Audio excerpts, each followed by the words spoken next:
Hello, hello, hello cả nhà. One. Hello mọi người ơi, học tiếng Anh thôi.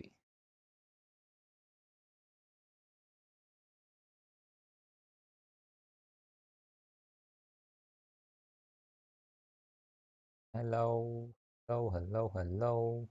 Wow, hello bạn Phan Minh ha.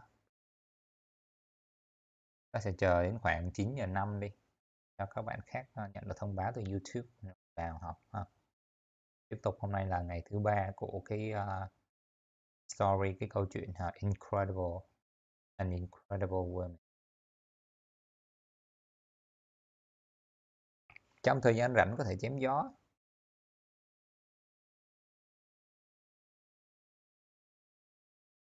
Bạn Phan Minh này hình như cũng có xem kênh của mình cũng lâu rồi đúng không ta? Thấy cũng có comment trên một số cái video có hỏi này kia.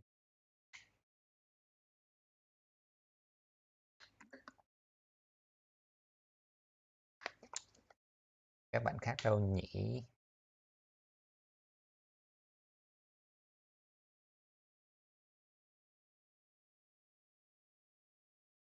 Các bạn khác đâu rồi? Hôm qua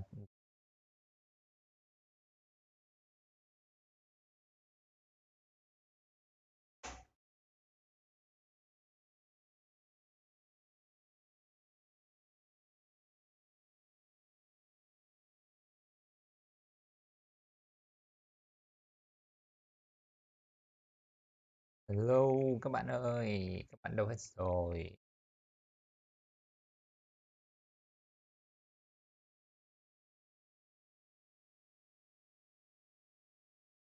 Yeah. Vẫn là topic thôi. What is our topic today?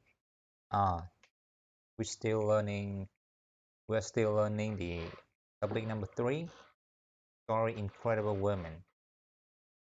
We keep learning the same story. But we will study a new statement, three three or four, I don't remember, but four statements, four new sentence in the story.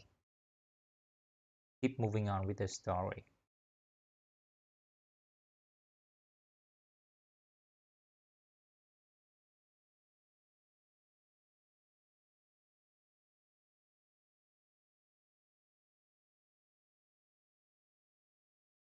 Chín giờ 4 rồi, chưa thấy bạn Thư, Thành này, Huỳnh này, Trường này,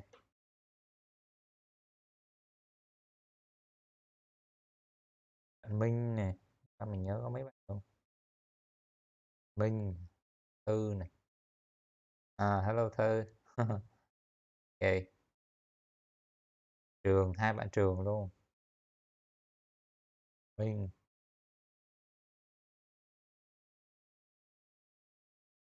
hai bạn Minh, một bạn Trường.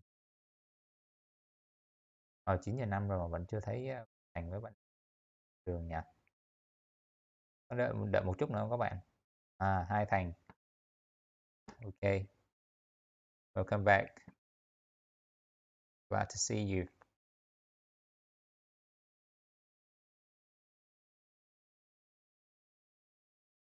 Nguyên ngày hôm nay các bạn có học tiếng Anh không? Hay là đợi đến bây giờ mới học?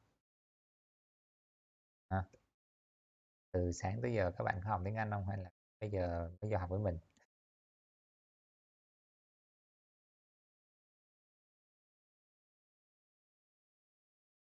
Ok, thôi mà mình cứ bắt đầu đi ha. Chứ đợi cũng không biết là khi nào mấy bạn khác mới vô. Được mấy bạn cứ học ha. Rồi, thì ok, thì mình sẽ học cái bài này tiếp tục ha, và những cái câu tiếp theo. Nhưng mà mọi người biết là cái quy tắc của chúng ta là trước khi học sang cái phần mới thì chúng ta vẫn phải ôn những gì chúng ta đã học ngày hôm trước để cho chúng ta nhớ lâu hơn, học kỹ hơn. Nó gọi là deep learning ha, deep learning. We have to review what we have learned yesterday. Okay, rồi. I learned all days. Okay. Rồi bắt đầu ha. Tương tự như vậy, chúng ta sẽ nghe những câu quen thuộc và mình sẽ đánh những cái keyword ta nên nhớ khi học ha. Và nghe ha. Ôn tập thôi. There was There was an incredible woman an incredible woman named Shri. named Shri. Shri was a linguist, Okay. and she wanted to study Swahili. Yeah, she wanted to study Swahili. Ok, sau khi các bạn nghe xong câu này, các bạn hãy cố gắng express cái sự understand, tức là các bạn hãy thể hiện là các bạn hiểu. Các bạn nói là ok, yeah, các bạn hiểu như vậy. Rồi các bạn có thể lặp lại một lần nữa ha. There was an incredible woman named Sri. Sri was a linguist. She wanted to study Swahili. Ok, đó, các bạn tiếp tục câu tiếp theo ha. She spoke 247 languages. Yeah, she spoke. Nhớ nha, cái này là sờ nặng nha, các bạn đừng nói sờ nhẹ nha. She spoke. She spoke 247 languages. Languages. Okay? She spoke 247 languages. Okay. So there was a woman. There was an incredible woman. Three. She was a linguist, and she wanted to study Swahili. You know what? She spoke 247 languages. Wow, that's a lot of languages, right? A lot of languages. Then, but you know, But but she needed she another needed language. another language. She wanted to study Swahili. Swahili, right? So, you know, she needed another language, another.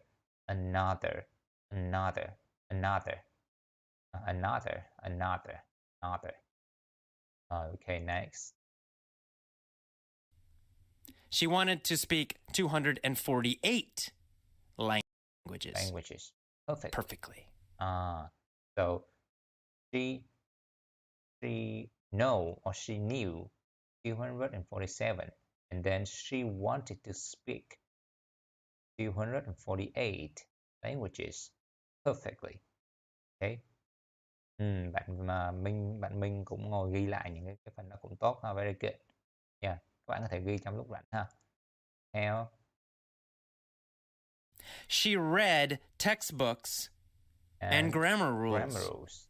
Okay. She read textbooks and grammar rules. It was a visual method. Remember the new word? Visual method. Visual method.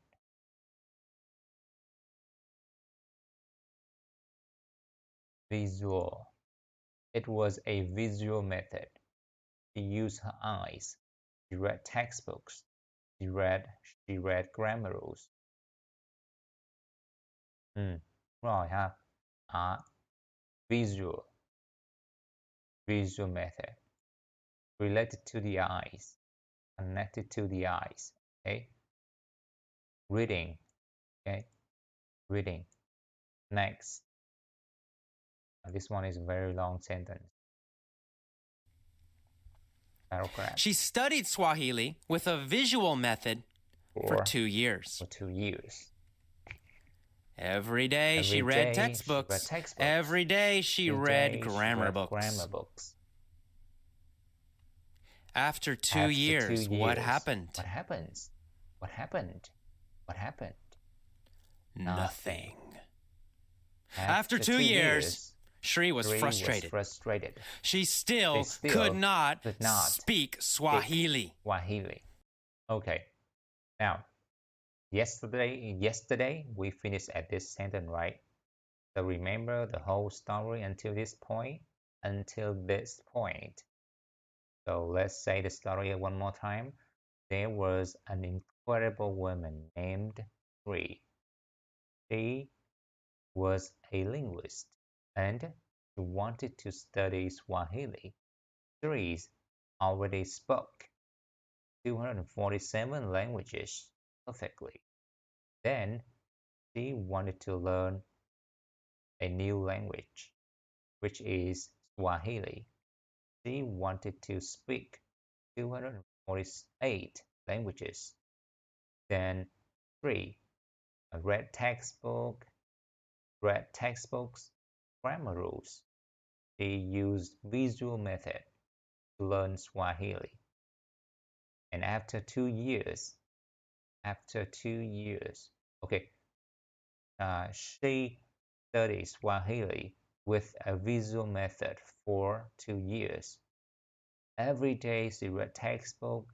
Every day she read grammar rules. And after 2 years, she could not speak Swahili, right? She was frustrated. Đó, các bạn thấy không? Mình sẽ cố gắng nhớ làm sao để mình kể lại câu chuyện đó. Sử dụng những cái mình nghe được, mình biết được để nói. Đó là mình đã ôn tập tới cái phần ngày hôm qua rồi. Bây giờ chúng ta sẽ cùng nhau học tiếp phần tiếp theo nha. Mình hy vọng là các bạn đã hiểu câu chuyện này đến cái đoạn này rồi, đã hiểu rồi ha. Thì mình sẽ đi tiếp những cái thông tin mới cái câu chuyện này tiếp ha. Rồi, tương tự như vậy các bạn hãy cố gắng nghe câu này và trả lời nha, và ghi ra nha. So, she modified her approach. Okay. I think you know, right? You can hear it, right? Just right here. Was she successful after 2 years? No, right? She was not successful after 2 years. She still could not speak Swahili. Then, So, she modified her approach. yeah. Wow. Bạn Phan Minh nghe rất tốt ha. So, she modified her approach. Very good. She modified her approach. She modified her approach. Very good. One more time. So, she modified her approach. Her approach. Bạn nghe ha. So, she modified her approach. Bạn Trường nghe được những cái keyword. Đúng rồi ha. Đúng rồi. She modified her approach. Bạn Thành, so she modified her approach. Đúng rồi ha. Đây, mình show cho các bạn xem còn bạn Thư đâu nhỉ?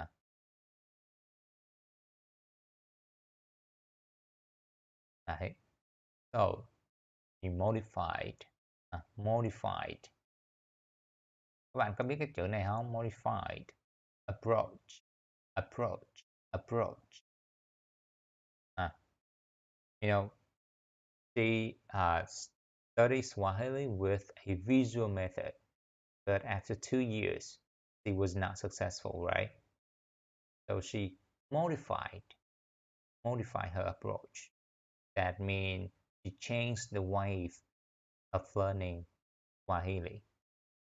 Changed her way, right? She was not using visual method anymore. So she modified her approach. Now listen. So she modified her approach. Modify. Như cái này đọc là modify chứ không phải modify các bạn. So she modified. Mình bắt đầu mình đọc sai. Modify là sai. Modify her approach. Did she change her approach, or did she keep the same approach? Now answer the question. Answer this question. Did she change her approach, or did she keep the same approach? Did she change her approach, or did she keep the same approach? Did she change her approach? Did she change her approach, or did she use the same approach? Did she change her approach, or did she keep she the same keep? approach? Did she keep the same approach? Which one? Bạn Thành. She changed. She changed her approach. She changed her approach. Bạn Trường. Very good. Yeah, đúng rồi ha. Bạn Thư. Yes. She changed her approach. Cái chữ change đọc hơi bị khó nha các bạn, mình chữ đọc khó ghê á. Changed. Tại vì á cái chờ này nó khác với lại cái chữ, ví như cái chữ tàu đi ha, tàu là train, nhưng mà cái chữ chờ của cái chữ change này nó khác. Change mình khó đọc à? Changed. Yes, she changed her approach. She changed her approach. Very good. Bạn Minh fan, bạn Thư, bạn Thương. Oh, welcome to. Hello. She changed her approach. Very good. Yeah, đúng rồi ha. Of course. Rồi các bạn cùng nghe thầy AJ trả lời nha. Well, she changed it. She modified her approach. Các bạn thấy không? Thầy AJ sẽ sử dụng cái từ chúng ta vừa mới học đó, từ modify. Modify. Và thầy nói là yes, she changed her approach. She changed. Okay. She modified her approach. Đó, các bạn nên sử dụng cái từ mình vừa mới học hồi nãy để mình trả lời. Nghe nó sẽ ứng dụng những gì mình vừa học đó các bạn. Mình ứng dụng những gì này. Well, she changed it. Bạn đọc nối nha. Changed. Đọc it thì changed it. Changed it. Changed it. Modified her approach. Modify này thì đọc âm đuôi nó sẽ là the. Modified her approach. Right? Listen one more time. Well, she changed it. She modified her approach. Modify her approach. Well, she changed it. She modified her approach. Okay, yeah, đúng rồi. She changed it. She modified her approach. Đúng rồi ha, bạn fan mình viết lại như vậy rất là tốt. Vừa nói lại vừa viết lại luôn nha. Next question. What did she modify? Okay. Can you hear the question? Please answer the question. What did she modify? What did she modified? What did she modified? Modifies means fixing something, change it. Okay. Modifies, modified, fixing, yeah, same, change, same. What did she modify? What did she modify? What did she modify? Đó, các bạn thấy mình tập mình sẽ cố gắng đọc nhanh dần không? Rồi mình đọc chậm xong mình đọc tăng lên. Tại vì đọc chậm nó sẽ chuyển phát âm dần mới quen cái lưỡi được. What did she modify? Yeah, bạn mình her approach. Yeah. She modified her approach. Very good bạn Thành ha. Rồi bạn Minh đúng bạn Thương. She modified her approach. Very good. Các bạn cùng đọc với mình nha, đừng gõ không nha. She modified her approach. Bạn gọi lại là the way of learning study Swahili. Good. Correct. Bạn Trường, she modified her approach. Các bạn bắt chước mình không? Mình cứ nhìn một comment của các bạn là mình sẽ đọc lại. Tương tự như vậy đó, các bạn comment xong, các bạn đọc lại.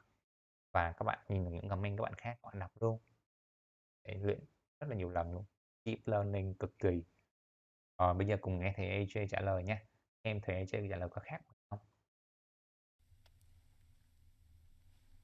Her approach, her method, her technique. She changed her technique. She changed her way of learning. She modified her approach. Okay. So, can you write down what AJ just answered? Các bạn có thể ghi ra cái mà thầy AJ vừa mới trả lời không? Rất là hay, thể Jay ứng dụng có những câu mới, có những cái từ mới, có những từ đã học trước đó rồi.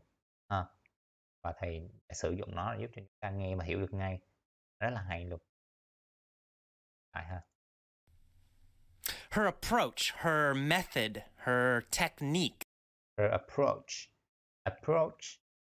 method, technique. Okay, approach means the way you uh, interact, you reach, you get to something. The method.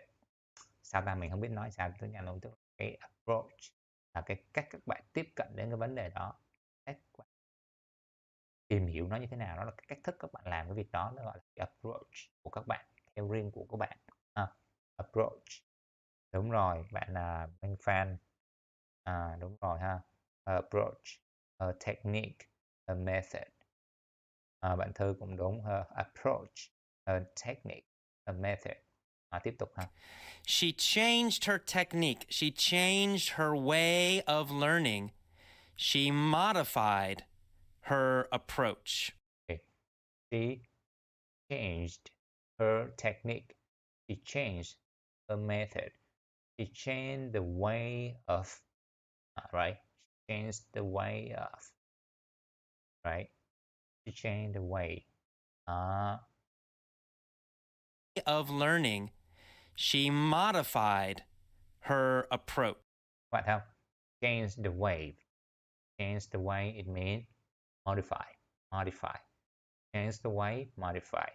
So she changed the way of learning Swahili. She modified her approach. Mình sẽ học rất là nhiều điều khi mình nghe thầy trả lời, cố gắng bắt chước trả lời lại. Không. What did she modify? Her approach, her method, her technique. She changed her technique. She changed her way of learning. Change her way or change the way. Okay, change the way. She modified her approach. Nãy mình nghe bị sai chứ. Change her way mà mình change the way. Change her way. Okay. Bạn Minh Fan. She changed the way of learning. She changed her way of learning. Modify her approach. Very good. Bạn Trường, yeah. She changed her technique. She changed her method. She changed the way of learning. She modified. Yeah, very good. Okay, Waze, Thành đâu rồi? Okay, now, bây giờ chúng ta sẽ cùng nghe câu tiếp theo nha. She changed her way of learning. She modified her approach. Nào, bây giờ nghe câu hỏi tiếp theo và trả lời nha các bạn. She modified her approach to what? She modified her approach to what? She modified, she changed her way, her approach to what? She modified her approach. What?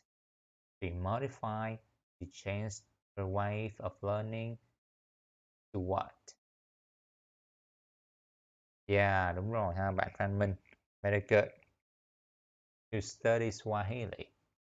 Nào, yeah, bạn Thành đã đưa một câu trả lời đầy đủ rất là tốt.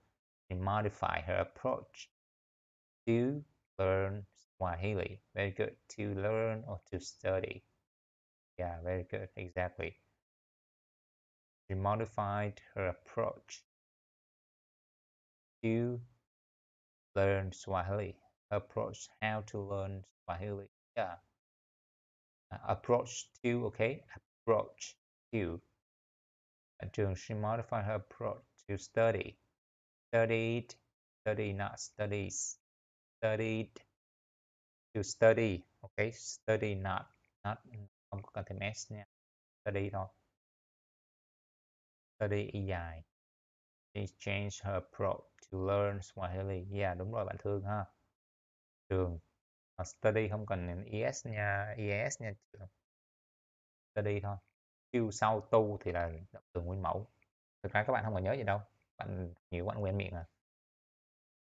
Mình đâu có biết đâu. Nhiều tự nhiên biết à. Học nói nhiều cái tự biết. Rồi, câu tiếp theo nha. Các bạn nghe câu trả lời của thầy AJ nha. To learning Swahili. She modified her approach to learning Swahili. She changed her technique for learning Swahili. Thầy AJ các bạn thấy không? Ngay cả người bản xứ cũng nói sai các bạn. Mà không biết thầy AJ có nói sai không, nhưng mà đối với mình thì mình thấy là thầy AJ nói sai, cho nên các bạn thấy không? Mistake is normal. Okay, mistake are normal. No problem. Nè, các bạn nghe thầy AJ trả lời nè.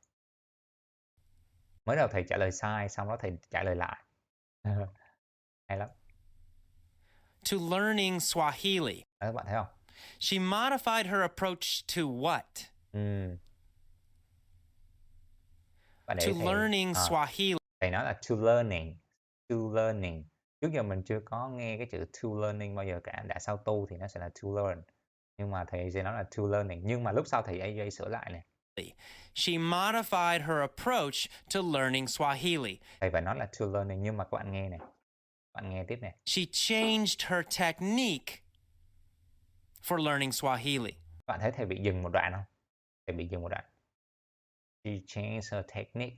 Xong thầy bị dừng bởi vì thầy nhớ ra là to for learning Swahili. Đó. Thì for mới đúng ha. Thì không sao cả, các bạn thấy không? Ngay thầy AJ cũng trả lời sai. Và thầy AJ cũng nói luôn là thầy cũng sai rất là nhiều. Ngay cả người bản xứ họ cũng sẽ sai. Nên mình đừng có quan trọng là tại sao cái này nó phải như thế này, thế này kia. Quan trọng tiếp với nhau mình hiểu được nha các bạn. Cho nên lúc mình sai thành vấn đề gì hết nha. Đó, thấy không? Thầy AJ đã sai. Nhưng mà thực ra mình không biết có sai hay không. Đối với mình nghĩ là đúng thôi. Nhưng mà chẳng sao. Tóm lại là chuyện nhỏ. Đó.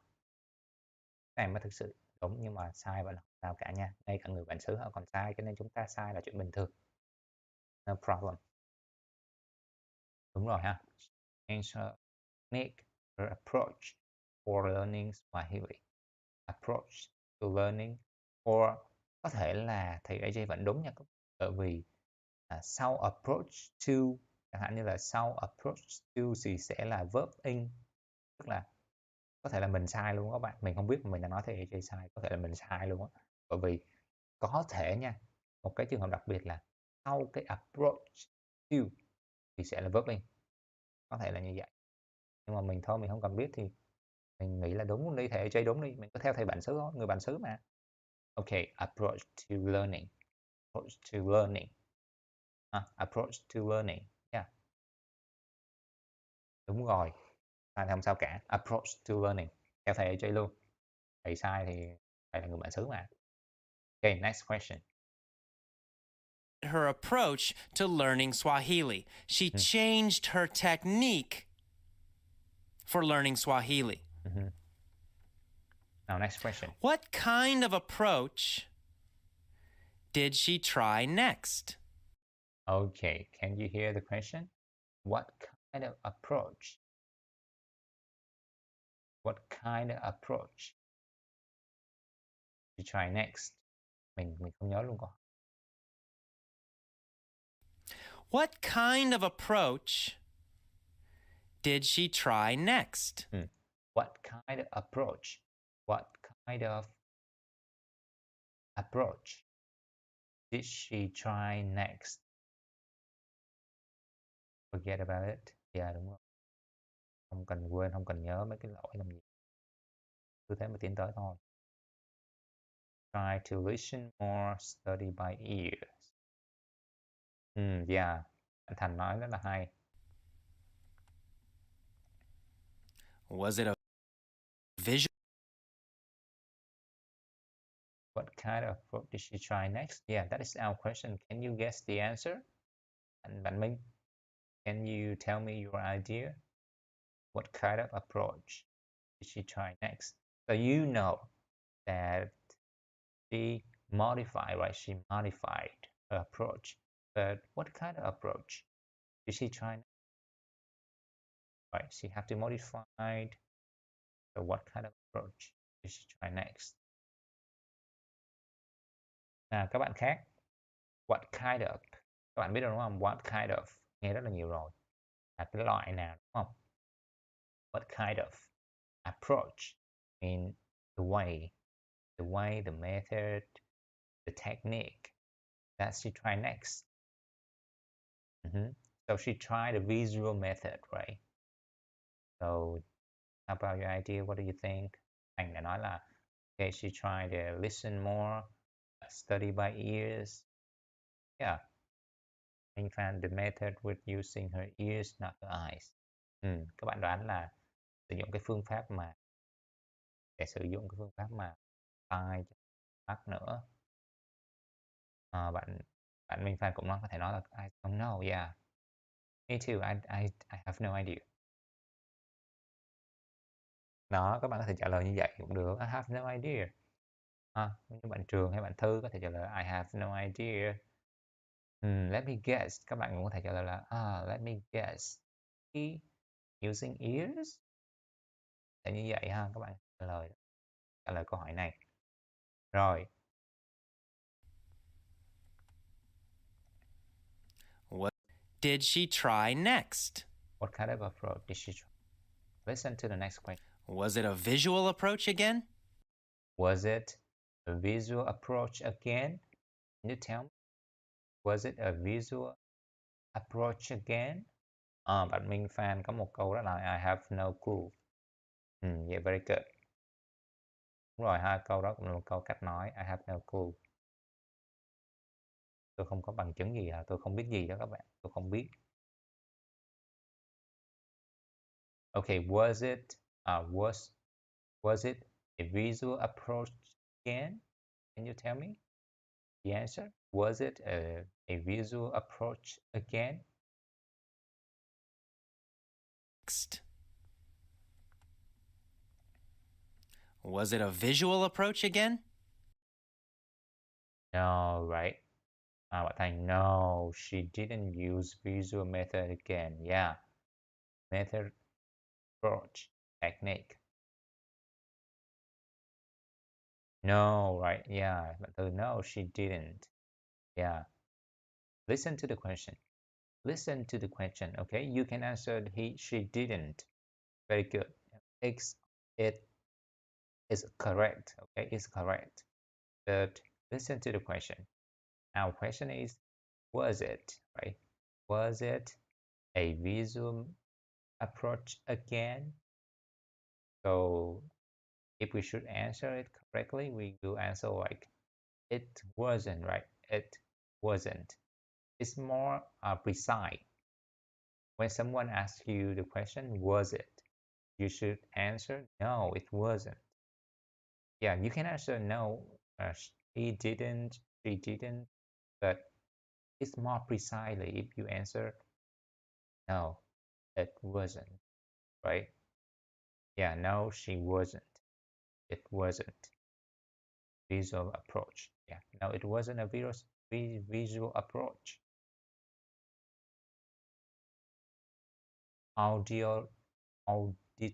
Auditory method. Wow. Auditory. Bạn Minh Phan có rất là nhiều từ vựng. Very good. Auditory là audio đúng không? Âm thanh đó. Rồi. Bây giờ mình sẽ cùng nghe câu trả lời thứ hai của AJ nha. No, it wasn't. She modified her approach. She changed that. No, it wasn't, right? No, it wasn't. She modified her approach. She changed that, right? Thì cái phần này thì AJ mới trả lời cho chúng ta câu thứ hai thôi, tức là câu này này. Câu này thầy chưa trả lời. Nhưng mà thầy hỏi là was it a visual approach again? Thì thầy trả lời là no, it wasn't. No, it wasn't. She modified her approach, right? She modified so she cannot using the same visual method, right? She changed that, right? Okay, now you understand she modified her approach. Then we move to this. Listen to this sentence, very long sentence. It was a kinesthetic approach. A kinesthetic. Các bạn có nghe được không? Cái này là một từ mới ha. Mới. It was a kinesthetic approach. Bây giờ các bạn sẽ nghe thầy AJ giải thích cái từ kinesthetic. Kinesthetic approach. Kinesthetic method. Kinesthetic Ooh, method. a new word. A new word. Kinesthetic. Bây giờ các bạn cùng nghe thầy AJ nói chúng ta cái ý nghĩa của từ kinesthetic nha. Kinesthetic means related to movement and the body. So related to movement, feeling, physical feeling, and the body. Body. She learned Swahili with her body, with movement and feelings in her body. Sounds interesting. Các bạn nghe chưa? Các bạn hiểu chưa? Rất là hay đúng không nào? Kinesthetic is related to moving, physical body, physical moving, feeling. Physical, related to your body, is moving. So everything related to your body and is moving with your body is kinesthetic. It's meaning of kinesthetic. Oh, bạn Minh Phan nói đúng rồi nè. Kinesthetic. Very good. Yeah, kinesthetic. Kinesthetic related to movement and feelings and body. Yeah, very good. Moving her body. Yeah, đúng rồi. Moving. It means you using kinesthetic method. That means you using your body. Listen to AJ. He said that her using, Sri using, right? Body. With movement, and feelings in her body. Feelings in her body. Sounds interesting. Swahili with her body. She learned Swahili. Nghe cho này nha các bạn. She learned Swahili with her body. She learned Swahili with her body. With her body. With movement. With movement. And feelings in her body. And feeling in her body. Sounds interesting. Interesting, right? Bây giờ mình gọi cho các bạn coi ha. Đây. It was a kinesthetic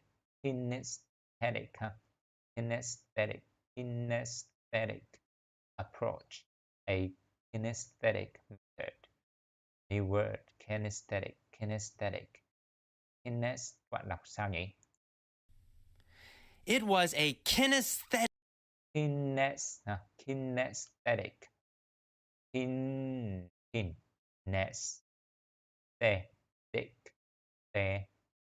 Kinesthetic thì nhập âm trong Mỹ kinesthetic. Đó. Thì là related to movement and the body. Okay, she learned Swahili with her body, with movement and feelings in her body.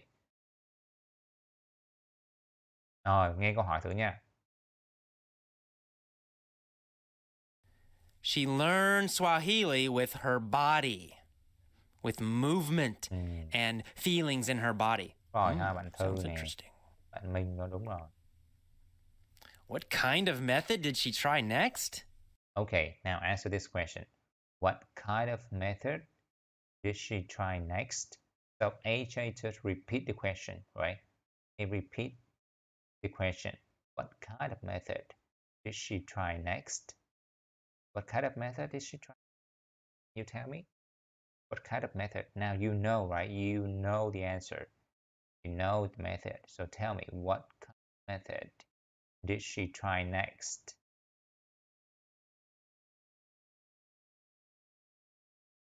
Wow, bạn chưa mà đúng không? Bạn Minh Phan này nói gì? She learned Swahili with her body. Rồi.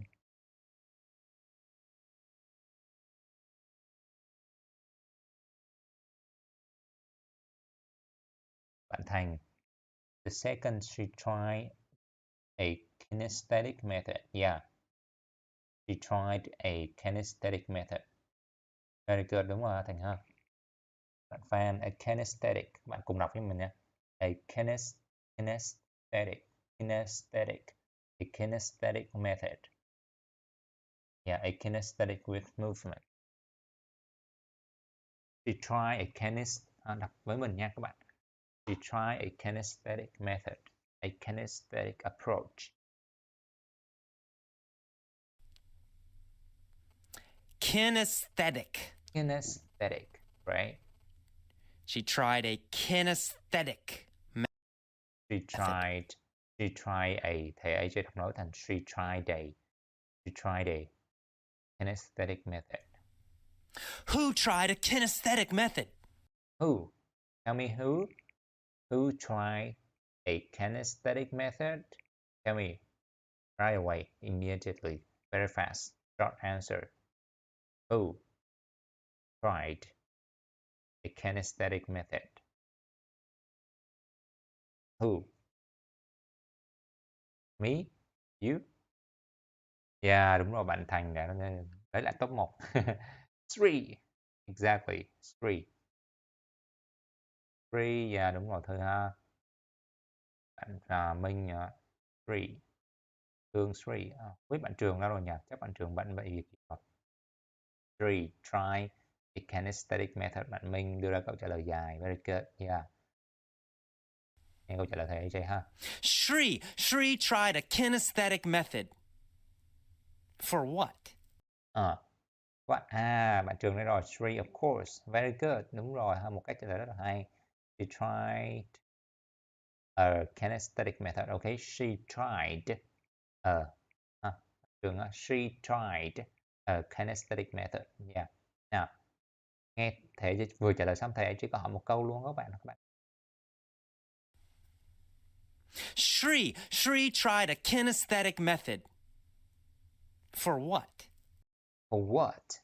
Các bạn hay quá. Bạn Minh fan này, bạn Thư nghe giùm mình luôn. For what? Bạn nghe được luôn ha. For what? For learning, for studying Swahili. Đúng rồi, bạn Thư for her approach with Swahili. For her approach to learning Swahili. Đúng rồi ha. For what này thầy chỉ hỏi là she changed her approach, right? She tried a kinesthetic for learning Swahili, right? Này nghe lại ha. Shri tried a kinesthetic method. For what? For what? For what? For learning Swahili. Learning She Swahili. tried a kinesthetic method for learning Swahili. She tried a kinesthetic method for learning Swahili. Đúng rồi, for studying Swahili. Đúng rồi Trường ha. For learning, for studying Swahili.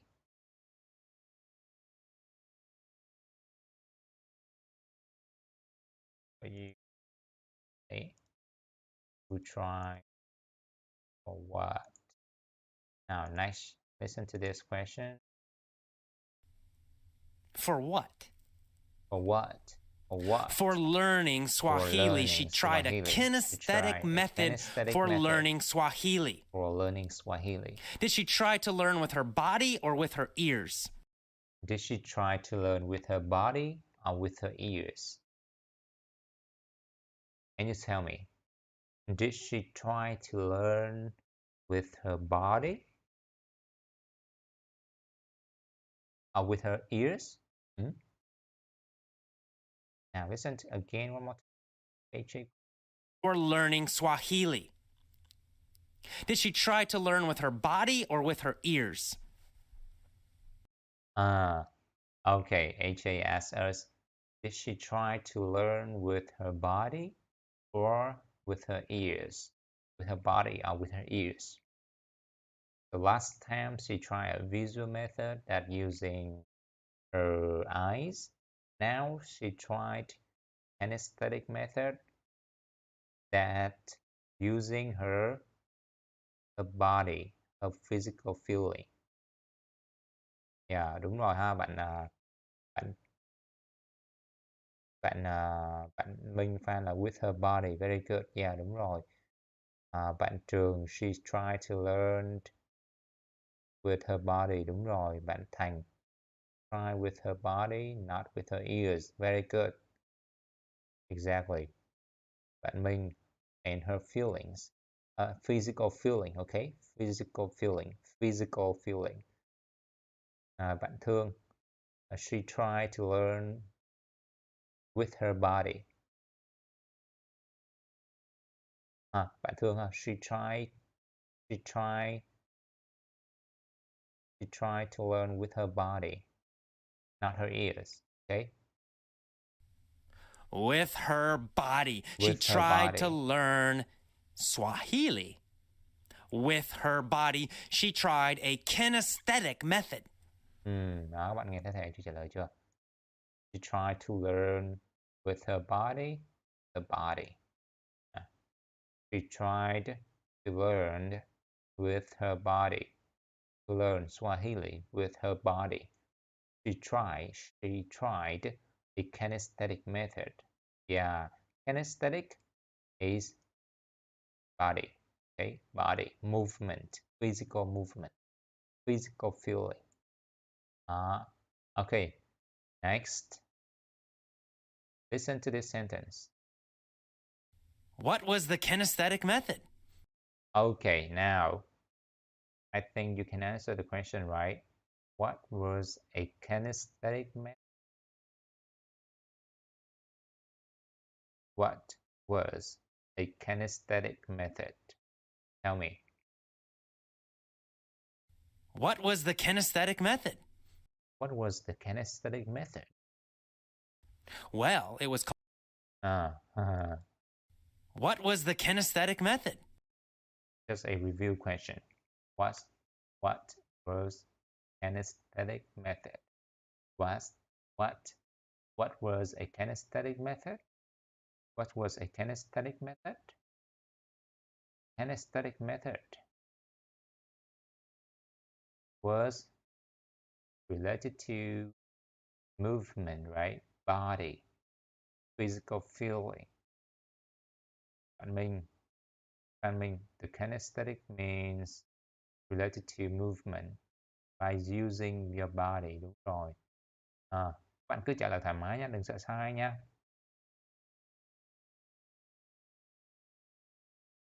Don't be afraid of mistake, okay?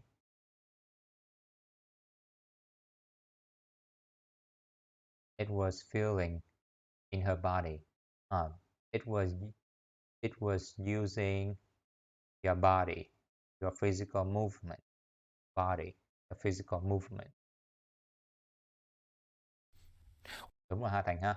Trường, the kinesthetic, the movement body. Good. Bạn Thư, her kinesthetic method was movement, feeling emotion, physical feeling. Well, it was called TPR. Now AJ is telling us a word, with three letter, TPR. Okay, listen. He will explain the total content or definition of kinesthetic, or we call it TPR for you. Okay, listen. Now listen carefully. And she had to jump and move while learning. She had to jump and move while learning. Now listen, it's TPR. TPR. Yeah, Ming Fan is correct. The teacher said, jump, in Swahili, of course. And Shri would jump. So the teacher said, jump, in Swahili, of course. And Shri have to jump, right? Shri would jump. Now listen more. The teacher said, sit. Teacher said, sit, right? In Swahili. In Swahili. And Shri would sit. And Shri would sit. right? So sit, sit. Okay, sit. She did this every day. She did it every day. Every day she jumped Every and day she sat jumped and and moved sat and and moved walked and and walked wrote and and wrote read and read as the teacher told her to. as the teacher told her to. In Swahili. In Swahili. Ok, nào các bạn nghe hiểu hết rồi đúng không nào? Các bạn đã hiểu TPR chưa? Đây, đúng không nào? Chắc là hơi nhỏ một chút. To lên.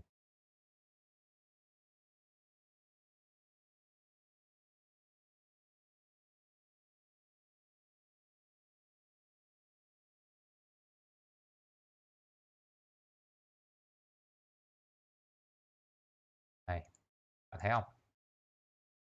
Nè, TPR. You have to jump and move while learning. So the teacher said jump in Swahili. Of course, we would jump. Tức là khi mà thầy giáo người ta nói nhảy bằng tiếng Swahili á, thì cái cô này cô cũng sẽ nhảy và cô sử dụng cái body để học từ vựng.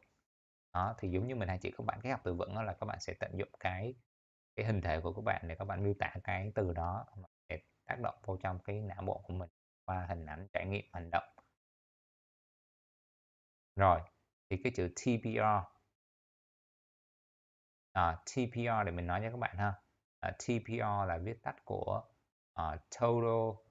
total. Ok, mình viết đây luôn. TPR này là total physical. Total physical response.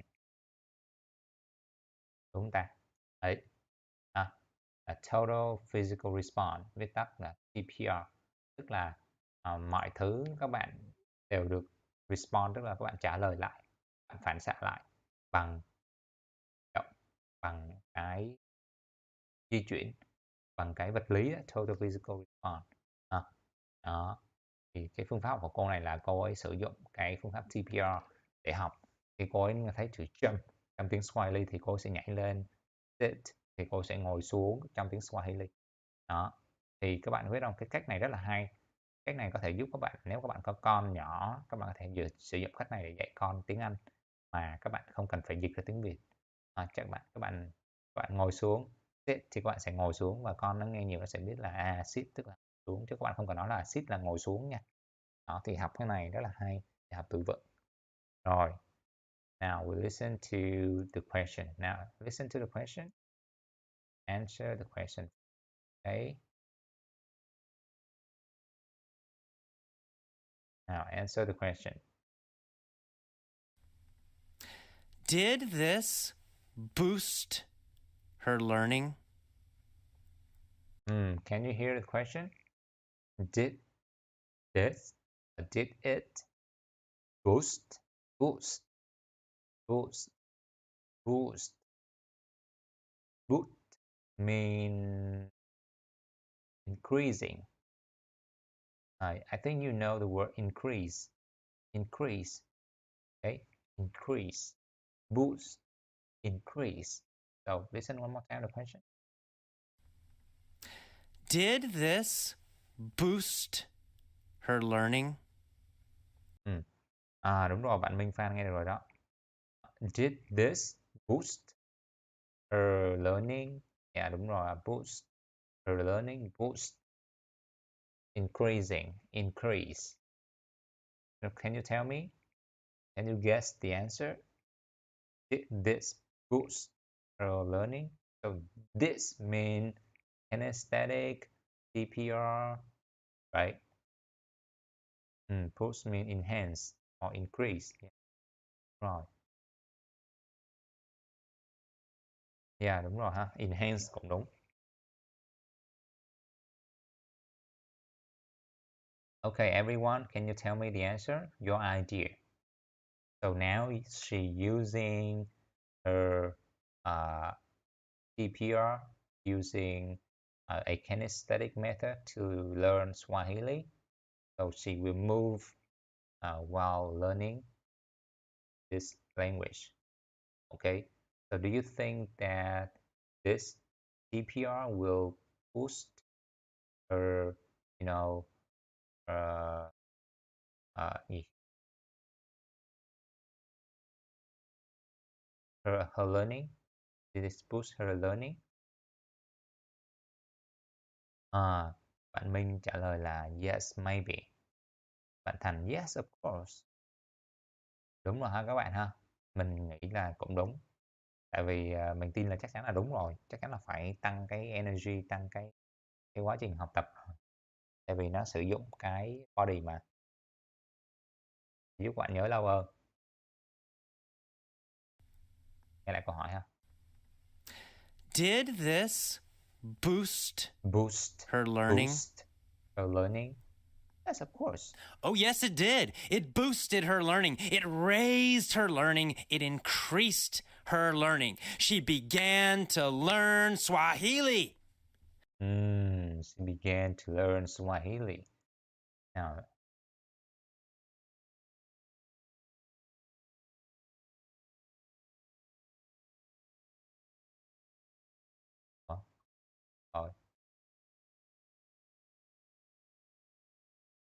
Đó. Did this boost her learning? Yes, it did. It boosted. Did this boost her her learning? learning? Oh yeah, it did. Oh, yes, it did. It boosted her learning. It boosted her learning. Raised her learning. Raise này đồng nghĩa với lại boost. Đồng nghĩa với increase. Same meaning. Increase her learning. She began to learn Swahili. Cô ấy đã bắt đầu học được Swahili. She began to understand Swahili. She began to speak Swahili. Đúng rồi ha. Bạn Minh này. Competence. Competency, right? Competence. Comprehends. Competence là gì? Đồng nghĩa hả? Cái từ đó. Rồi, now next question. Increased her learning. She began to learn Swahili. She began to understand Swahili. She began to speak Swahili. Very good, right? Did the kinesthetic method lessen or boost her learning? A new word. Did the kinesthetic method lessen or boost her learning? You hear the question? Kinesthetic method. Did the kinesthetic method lessen or boost her learning? Did the kinesthetic method? Did this kinesthetic method lessen or boost her learning Swahili? Đúng rồi, bây giờ các bạn trả lời câu hỏi đó đi. Yes. Now answer the question. It lessen? Yeah, it's correct. It's correct. Lessen. Lessen means reduce. Reduce. Lessen means reduce. Đúng rồi ha. The kinesthetic method boosted her learning. Bạn Thành trả lời đúng rồi ha. Yeah, of course. It boosted her learning. It boosted her learning. It increased her learning. Increased. Her learning. It boosted her learning. It increased her learning. It increased learning. It boosted her learning. It increased her learning. What boosted Shree's learning of Swahili? Now answer the question. What boosted Shree learning Swahili?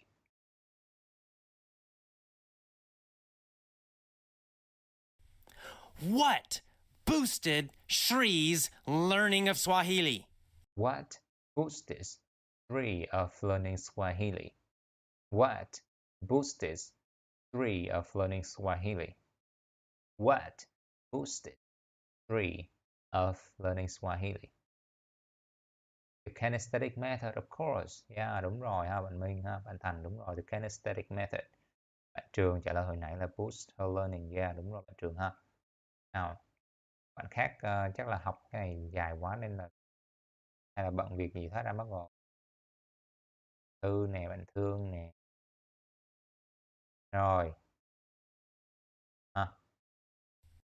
Đúng rồi ha. Rồi mình sẽ cho các bạn nghe câu trả lời theo AJ. The kinesthetic method. The kinesthetic kinesthetic method boosted her learning of Swahili. Swahili. Her learning Swahili. Did it? Kinesthetic method boosted her learning of Swahili. The kinesthetic method boosted her learning of Swahili. Rồi đến phần câu hỏi cuối cùng, nghe câu hỏi cuối cùng. Her learning a little or a boost her learning? Did it boost her learning a little or a lot? Did it boost her learning little or a lot? Nhiều từ mới hả? Ok. Đúng rồi, bạn công nhận nhiều từ mới thiệt. Cố lên, cố lên, cố lên. Cố lên. Try your best.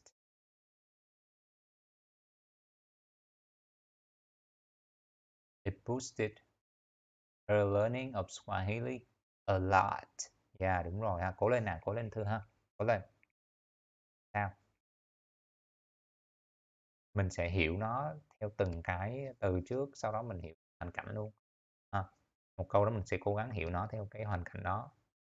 Chứ đừng có cố dịch ra tiếng Việt, nó sẽ khó hơn. It boosted her learning a lot. Bài này là bài thứ 3 rồi cho nên nó tăng cường cái từ vựng lên á. Of course, a lot. It boosted her learning a lot. It boosted her learning a lot. Did it boost her learning a little or a lot? It boosted her learning a lot. A lot. Lot. Okay. Rồi. Như vậy là mình đã biết được là cô này có sử dụng cái phương pháp kinesthetic, right? And the kinesthetic method boosted her learning of Swahili a lot. Now, just that's a short sentence, right? Mình học rất là nhiều nguyên cái đoạn này đúng không? Cái câu số 9 này mình học rất là nhiều. Nhưng mà thực ra nó cứ gọi gọn lại là cái gì? Kinesthetic method boosted her learning of Swahili a lot. Nè, chỉ là một câu này thôi. Đó, bạn Thư chú ý này ha. Nè, nguyên cái đoạn này mình chỉ cần có là the kinesthetic method boosted or increased or raised her learning of Swahili a lot. Đó, đúng không? Đó, nguyên cái đoạn tùm lum này thì mình chỉ biết khúc này thôi. Quá chuẩn. Rồi, bây giờ sang câu cuối cùng của bài ngày hôm nay. Ôi, nãy giờ mình học hơn 1 tiếng rồi. Nào, bây giờ các bạn cùng nghe và trả lời nha. She began to learn much, much faster. Now, write down, write down. She began to learn what? To learn much, much, much faster. Much, much, much faster. Right? She began to learn much, much faster. She began to learn much, much, much faster. Don't be afraid of mistake, ok bạn Thư, dù em không nghe được hay là em nghe được mấy chữ em cũng cứ ghi ra nha. Đừng ngại thì sai lầm gì hết. Đừng ngại hết ha. Tại vì thực ra thì chỉ có em với cái máy điện thoại thôi, đâu ai biết em là ai đâu. Thì gì phải ngại, đúng không nè? Nếu mà em không ngại cũng sao nha, anh nghĩ vậy thôi.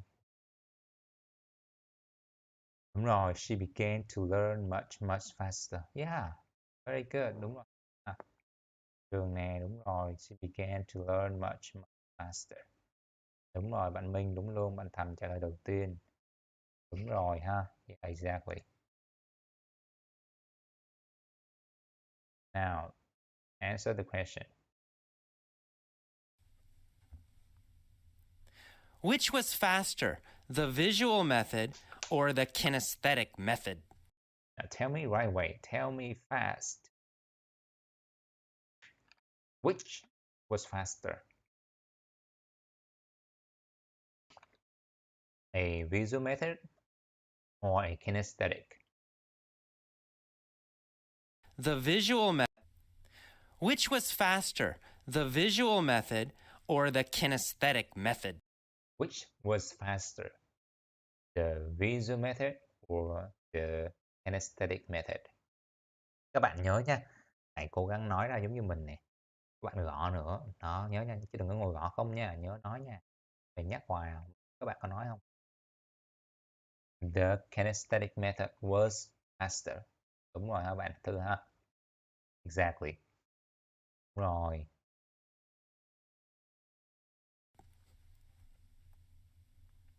Well, the kinesthetic method, obviously, the kinesthetic method was much faster. It boosted her learning a lot more. Of course, right? Obviously. Bạn những cái chữ phía trước đó nè. The kinesthetic method was much faster. Was much faster. It boosted her learning a lot more, right? It was much faster than visual method. Now, next question. Trường trả lời đúng luôn. Bạn Thành đúng rồi, đúng hết luôn. Các bạn đúng hết luôn rồi đó. Luôn. Method, obviously, the kinesthetic method was much faster. It boosted her learning a lot more. Obviously là rõ ràng nha các bạn, nếu bạn học. Obviously. Hiển nhiên rõ ràng. What did it boost? What did it boost? What did it boost? Tell me. What did it boost? What did it boost? What did it boost? What did it boost? What did it boost? You know? You know, it boosts her learning a lot more. So the question, what did it boost? What did it boost? It mean the kinesthetic, but what? Yeah, đúng rồi bạn. Bạn Thành trả lời đúng ha. It boosted her learning of Swahili. It boosted her learning of Swahili.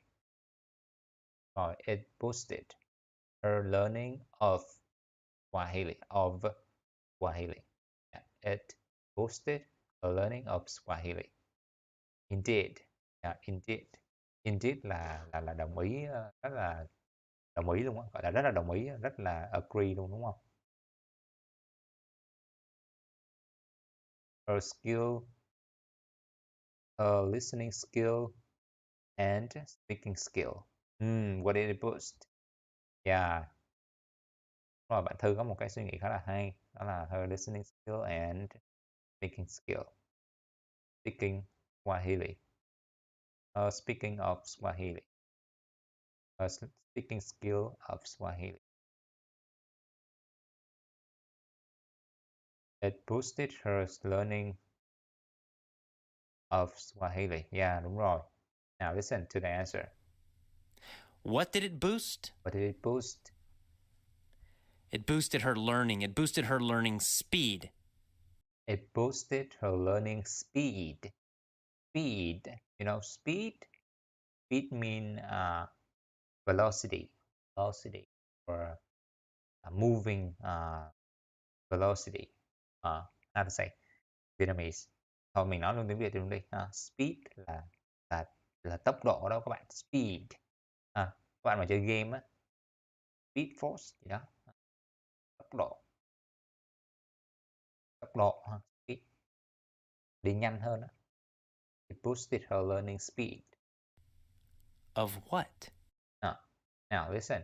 It boosted her learning speed of what? It boosted her learning speed of what? Now listen to this question. It boosted her learning speed of what? Bạn Minh Phan viết là speed of her learning of what? Now, of what? Now, exactly. It boosted her learning speed of what? Tell me. Boosted her learning speed of Japanese? It boosted her learning speed of American, of Canadian, of Vietnamese.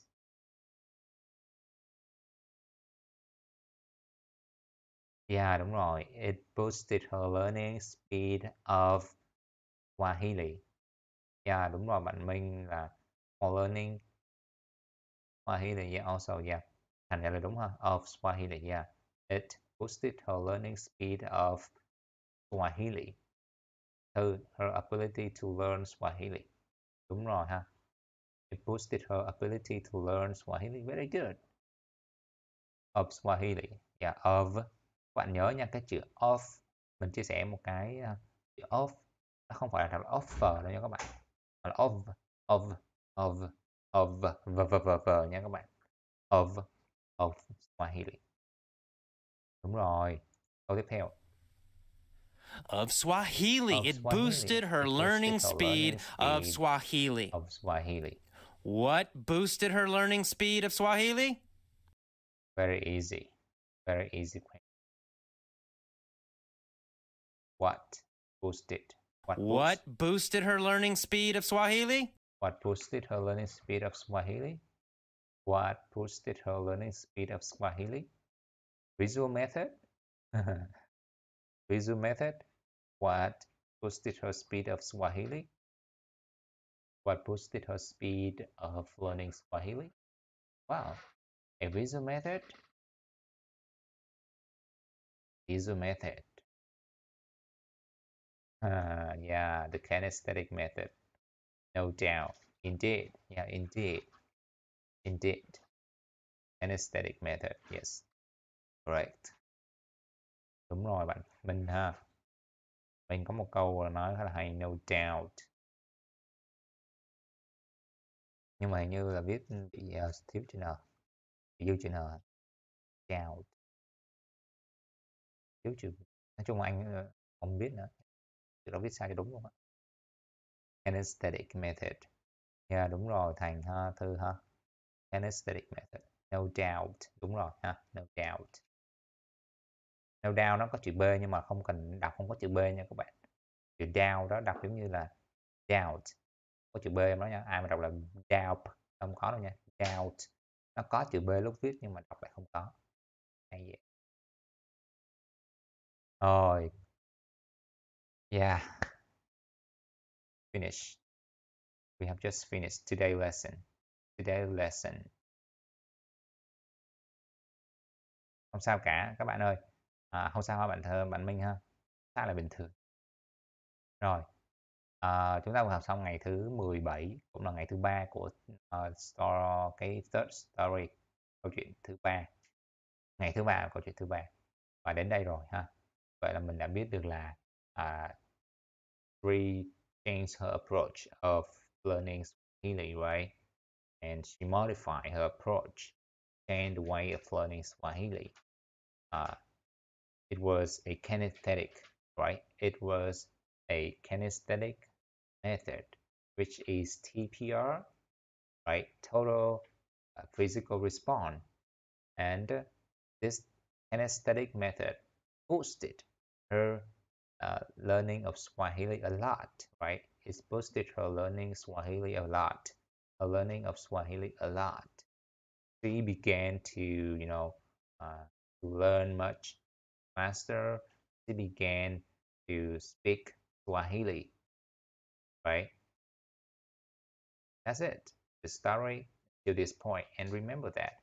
Please remember to say out loud the story one more time when you learn today's lesson. Mọi người nhớ nha, mọi người hãy cố gắng giống như mình đó, hãy cố gắng suy nghĩ lại và nói lại câu chuyện. Để cho các bạn suy nghĩ bằng tiếng Anh và nói bằng tiếng Anh. Và các bạn tin mình đi, các bạn học với mình từ buổi tới giờ tới đây này, các bạn cảm thấy các bạn đã nói tiếng Anh chưa? Các bạn, wow, Không ngờ là mình có thể trả lời được như vậy luôn, mình không ngờ mình có thể nói được như vậy luôn, mình không ngờ là mình có thể nghe và hiểu và nói ra được như vậy luôn, đúng không các bạn? Mình thấy là cái phương pháp này rất là hay, nó giúp cho mình tự tin hơn mỗi ngày luôn á. Hồi xưa mình học á, mình tự nhiên mình trả lời được câu hỏi thầy AJ mình vui lắm, tự nhiên mình nghe được cái mình trả lời được, hay gì đâu luôn các bạn. Và mình hy vọng các bạn cũng có được cái niềm vui đó lúc học.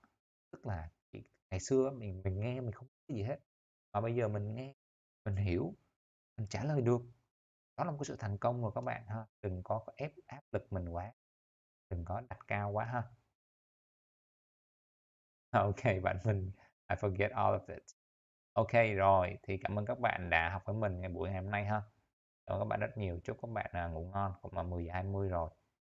OK, hẹn gặp lại các bạn vào ngày mai. Các bạn nhớ follow cái trang Facebook của mình hoặc là trang group của We Practice nha. Để có gì nếu mà mình thông báo học hay là nghỉ gì đó mình thông báo các bạn biết trước. OK, have a good night. See you tomorrow. Bye bye everyone. Bye. Thank you a lot.